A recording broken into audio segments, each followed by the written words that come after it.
and Chichi Josephine is there to give us an update as she speaks to his lawyer Ndegwa Njiro. Chichi?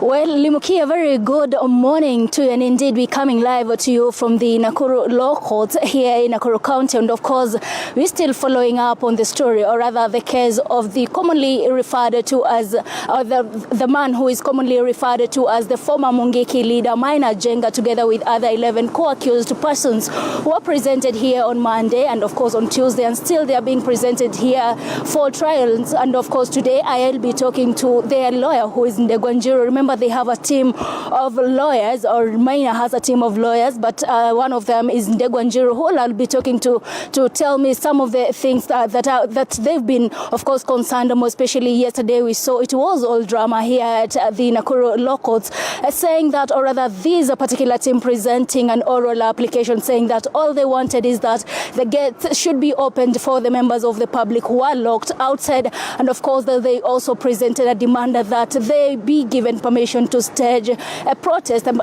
among other things. Therefore, without further ado, allow me to talk to lawyer Ndegwa Njiro to tell me what they're doing, and rather what they expect that will be happening today, even as they present, or rather they represent their client, that is Maina Jenga. Wakili, yes. Tell me today, it seems to be a calm day, especially compared to Monday and yesterday. Yes.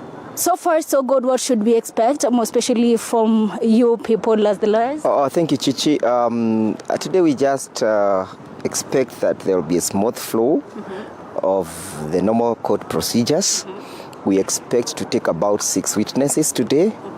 Yesterday is very unfortunate that we were not able to proceed with the matter, but the issue was occasioned by the unlawful orders that had been given to the police officers to bar members of the public from accessing the court precincts. Yes. So we had to protest against that because the law requires that any trial be done in public. Number two, our protest was occasioned by the fact that they were trying to create a perception that the members that were coming to court were members of Mungiki, and therefore a criminal gang that requires to be gagged in that manner in which they were trying to gag. And we realized that's a very dangerous perception in our case, because perceptions have capacity to influence the outcome of other procedures. So we wanted people to have a free flow to the court precincts. We wanted the criminalization of the members of the public to cease. And number two, three, we wanted to uphold the Constitution, because it's the Constitution that requires that trials be done in public. Number four, we knew if the members of the public are locked out and the DPP fabricates evidence, the members needs to know, so that at the end of the day, even before the court gives its judgment, the members of the public have already given their verdict, because they will be able to follow up what was happening. And Kenyans and people were able to analyze the evidence. So today we expect a smooth flow, if all goes well, if the DPP does not misbehave in the manner in which he misbehaved yesterday. But should he attempt to do such kind of a misbehavior, we'll stage another protest. Because the protest that we are now staging, we are staging the protest to rescue this country from taking down the route to tyranny. That is a fight that we are fighting. If we all keep quiet, tyranny will creep in without anybody noticing. So that was a win for the people of Kenya yesterday. You can see the members of the public are flowing freely. You can see the judiciary has placed a tent, and we are insisting that they must provide other stations for them to see if the members of the public want to follow, because the judiciary was given 3 billion unsolicited. The last issue is the Chief Justice must guard the sanctuaries of justice. The matter stops at the door of the Chief Justice to guard the sanctuaries of justice from being defiled by the state executive. Yes. And yesterday the magistrate said there is nothing peculiar that about this case, and that of course it's receiving too much attention that it shouldn't receive. Yes. What do you make of the statement? Yeah. The magistrate was right. I am actually the first person who pointed it out to the magistrate that this is not a unique case. So why should we have police officers all over with the rungus? And remember, those are the rungus that Jenga is being charged with. The same rungu za majembe ambazo askari walikuja nazo hapa jana is the same rungu Jenga is being charged with. So they must have picked those rungus from the police station somewhere, brought them for Jenga's case, and I'm then asking, if anybody holding a rungu is a Mongeke, why is a policeman not a Mongeke? Was he not being charged? Because of the same rungus that were presented in court. Yeah. And do you think the state is failing in all this process? The state has failed. Oh, the state has been failing. The state has taken down the road and the route of insisting or observing or making sure that they must fail. Yes. So far so good. You say the people have won, especially seeing what is happening right here behind us. The people have won, and we shall continue to fight for the people to continue winning. Yeah. Thank you, Wakili. Thank we you. shall talk.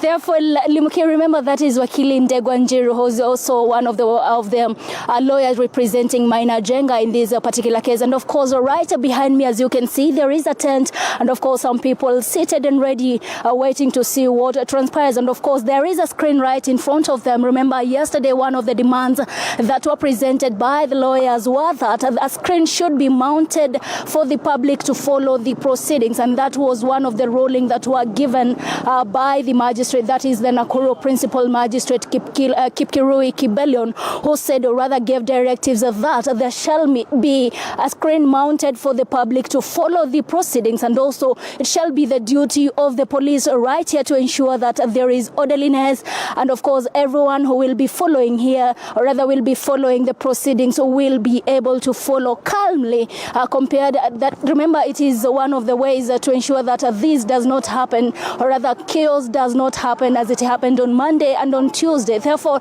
we shall be following up to see what transpires in this particular court, but of course understand that it is a case that is, or rather that is facing one, the man commonly referred to as the former Mungiki leader Maina Jenga, together with other 11 co-accused persons. And remember that the case, or rather their trials are, of course they have been said, or rather their trials come because they have been said to be one of the, or rather to be people who are in the outlawed gang, that is the Mungiki criminal gang. And of course understand that there are still other charges that have been charged right in this particular court. So we're still waiting. We have seen Maina Jenga get to the courts together with lawyers, that is Steve Biko. There's still another, that is Ndegwa Njiru, together with others who are here to represent him and also to represent the other 11 co-accused. Therefore, we shall be following up to see what transpires, and also to see what the magistrate talks, or rather tells, or rather gives a ruling about this particular case. So I am right here keeping an eye on it to see what transpires, and of course I'll be able to come again and inform our viewers to what will have been happening in this particular court. So over to you, Limuki. Allow me get to follow what is happening right in this particular court, that is the Nakuru Law Court, and I shall be able right again to come and inform you what will have transpired here. Over to you, Limuki. My name is Chichi Josephine. Well, thank you so much, Chichi Josephine, for that update. And of course, you can trust us to keep you updated concerning all the proceedings of that specific case that is focusing on Maina Jenga, and his lawyer, the lead lawyer is Ndegwa Njiru. But let's now cross over to Nyeri County and link up with our reporter Olo Horis to give us an update on a story has on matter street children in that county.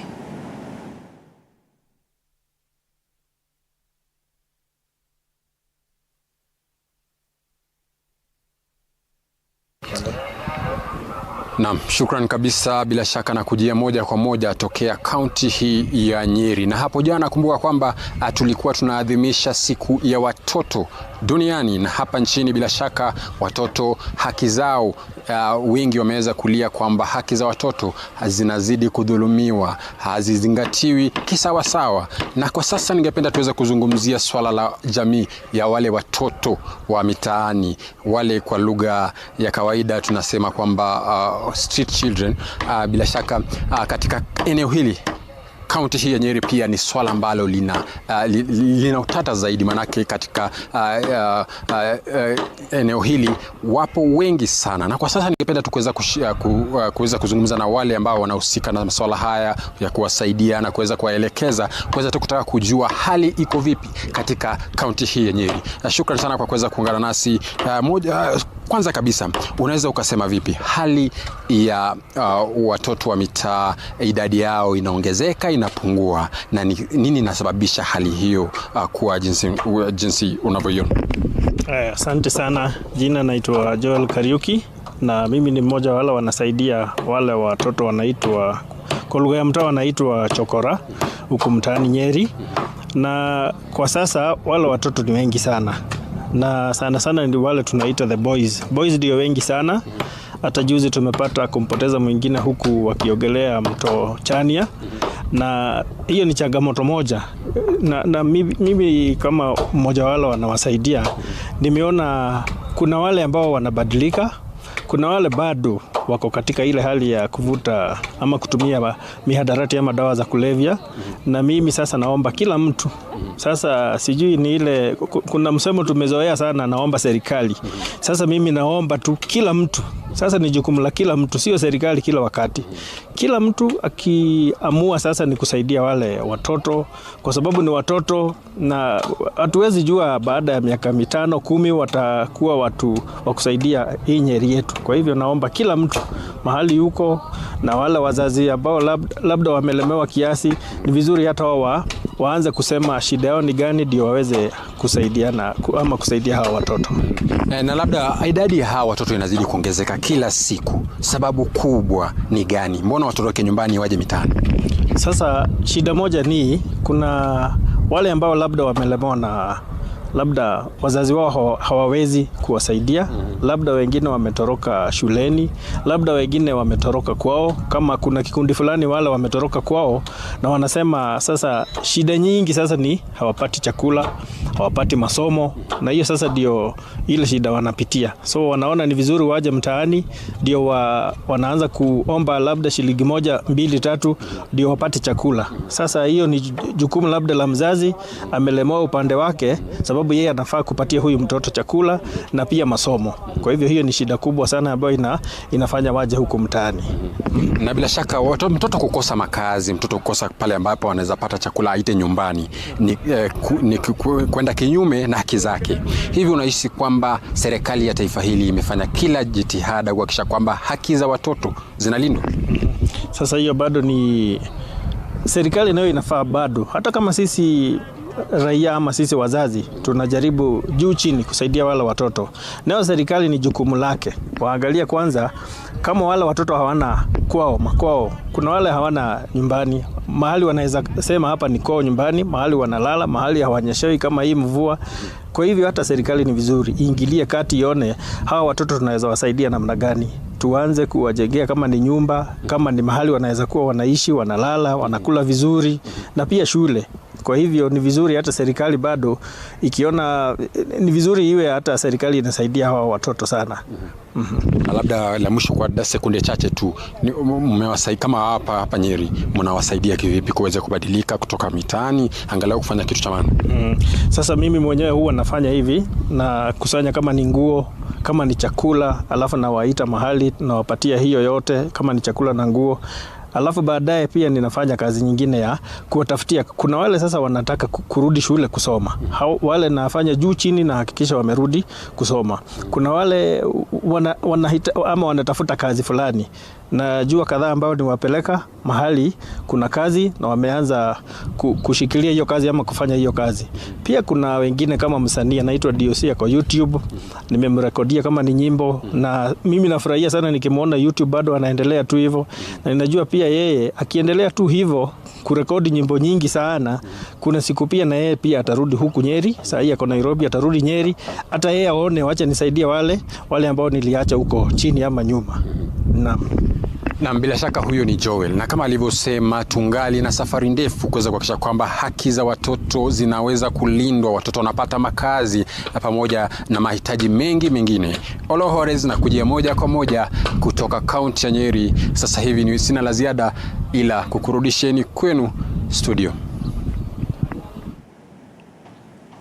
Well, thanks, Olo Harris, for that. And let's now look at this story where yesterday in Strasbourg, France, President William Ruto urged bold global action on climate change at the European Union Parliament, emphasizing the need for a structural shift to limit global warming to 1.5 degrees Celsius. He called for collaborating among Africa, Europe, and the region to achieve significant reduction in greenhouse gas emissions and proposed the restructuring of outdated multilateral and international institutions for fair development. My first time.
Initial thoughts, but happy if we can, before you speak in the plenary, exchange some ideas, so many common challenges, whether it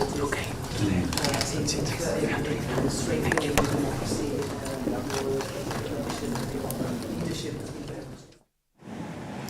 Well, and away from that, let's now cross over to the Senate and just get a gist of what to expect today. But of course, the Cabinet Secretary for Sports, Ababu Namwamba, is expected there, as well as the CS for Roads, that is Kipchumba Murkomen, is also expected in the Senate to answer on questions, today being Wednesday, when CSs show up in the Senate or National Assembly to answer accountability questions.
Ongezeko la maeneo ya kuabudu na vifo vya watu huko Shakahola katika kaunti ya Kilifi inatarajiwa kuzungumziwa asubuhi ya leo katika bunge la Seneti.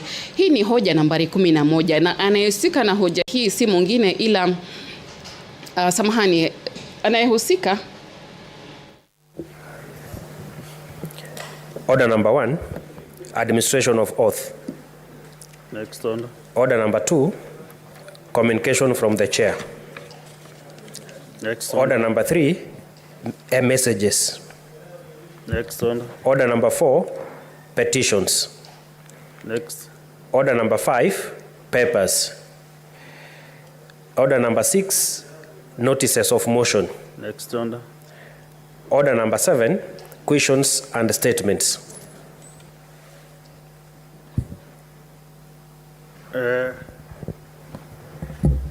Honorable Senators, today we have a number of questions from 2 cabinet secretaries. One starting with the cabinet secretary for transportation, roads transportation and public works. We have around 6 questions. So members, I understand the CS is in this building, and we have 6 questions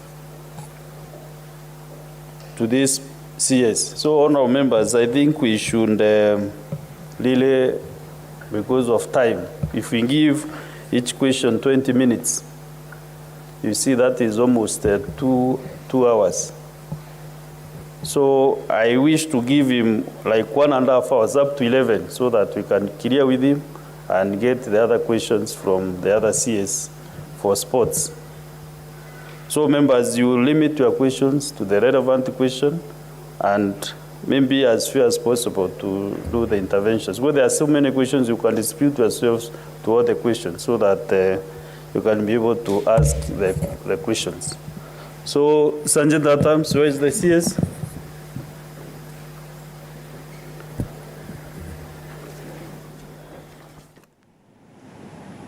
Well, and that is just what will be happening in the Senate today. Of course, the CS for Sports, Ababu Namambe, is expected there to answer on matters, the number of sports training camps in the country and Elgeyo Marakwet specifically, in particular, and indicate whether they are duly registered and licensed. Also matters what was the amount of money utilized by the government in organizing and hosting the 2023 World Rally Championship WRC Safari Rally event, and the Cabinet Secretary to provide a breakdown of the expenditure and disclose any funding received from WRC International.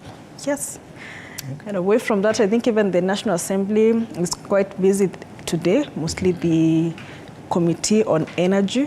We expect Anne Njerin Njoroge there this morning, as well as the CS for Energy, Davis Chirchir. Okay. Yeah. Meanwhile, the CS for Treasury will be appearing before the National Dialogue Committee on matters to do with taxation. So it is a busy day for cabinet secretaries to answer questions that are pertinent to Kenyans.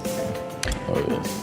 Yes, this is where we wrap up this edition of Morning Cafe. Thank you so much for keeping us company throughout those conversations. Remember, the conversations continue online on our social media pages, on X at TV47 News, and on Facebook, TV47 Kenya. My name is Fred Indimule. Good morning.